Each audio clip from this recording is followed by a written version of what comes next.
各位網友，大家好。嗱最近咧，我喺我自己嘅群組入邊咧，就係收到一條短片。呢條短片咧就喺 Facebook 入邊咧就係刊發嘅。咁短片入邊講啲咩嘢咧？咁我就發現到短片入邊咧有一個華哥。咁呢個華哥咧就係呼籲大家加入佢個群組嘅。咁大家先睇睇呢條短片啦。對象，而係考驗眼光嘅地方。其他人點炒我唔理，但你只要跟住我嘅方法，肯定比你盲目跟風，俾人收割要好。我每日照咗9點準時推舉3隻深水股，追嚟退信嘅呢個，我確定年末呢個月有機會升到10倍以上。我落下面條 link 就可以俾妹攞到，唔使搞耐，唔使登機，完全俾妹。如果你唔信，可以嚟試下，反正試下有冇理低。好啦，大家睇完呢條短片之後，有咩感想呢？咁你會唔會因為呢條短片而加入咗華哥個群組呢？又或者呢撳咗嗰條連結呢？大家千祈唔好咁做啊！點解呢？因為呢條短片係偽冒嘅，應該就係由 AI 合成嘅。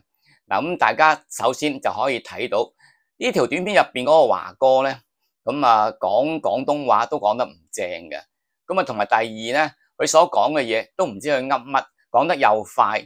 同埋咧語無倫次，同我日常同大家分析股市嘅情況完全唔同。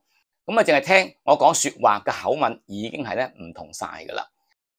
雖然呢條短片嘅背景同我日常咧就同大家分析股市嗰個場景係一樣嘅。點解要選擇呢個場景咧？最主要嘅原因就係因為咧我嘅左手邊就有一部電腦。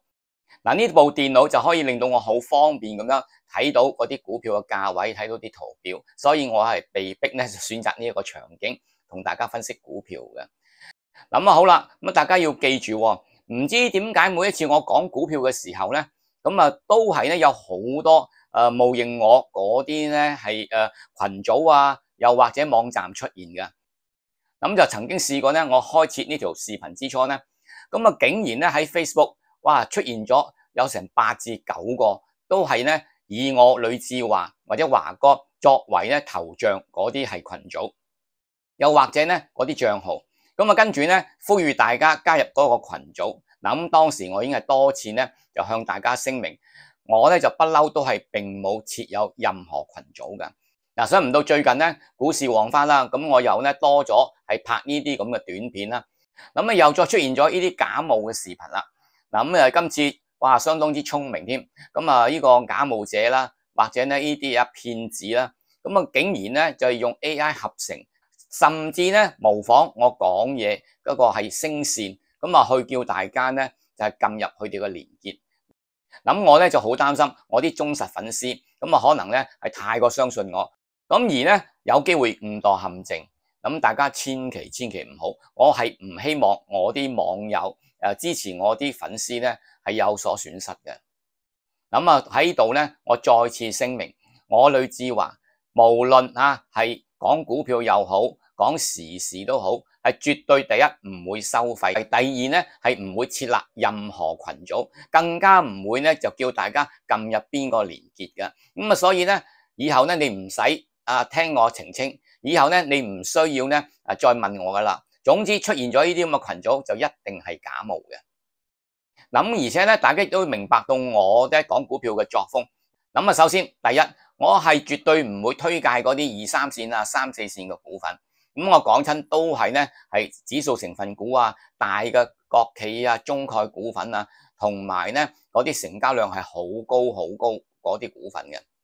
至於第二咧，大家亦都應該知道，我係絕對唔會叫大家買賣任何一隻股票。除非有網友問我，我都先至會講應唔應該買。第二，我評論股票嘅方式都係咧就講我只不過係建議大家咁樣去做，而咧就唔構成大家買賣嘅依據嘅。所以咧，大家每一次睇我嘅視頻，我最尾都有呢一方面嘅溫馨提示。我咧就唔係好靚仔。我講說話亦都咧唔係咁動聽嘅，同埋咧講嘢亦都唔係咁流暢啦。我就唔係幾明咧點解經常咧都有冒認我嗰啲係視頻或者群組嘅出現。我就希望咧嗰啲不法之徒就唔好再利用我啦。嗱，因為咧我係一個唔貪錢嘅人，所以咧任何話我利用金錢去引誘其他人嗰啲嘢咧，咁呢啲謠言咧自然咧就不可信嘅。咁總之大家記住啦，嗱咁有關於我講股市或者時事咧，都係喺兩條視頻出現。邊兩條視頻咧？嗱，第一條視頻就係呂志華聲音雜誌，咁第二條視頻咧就叫做華哥講股，又或者咧稱之為呂志華講股。咁除咗呢兩條視頻之外咧，可以同大家講係別無他號。多謝各位。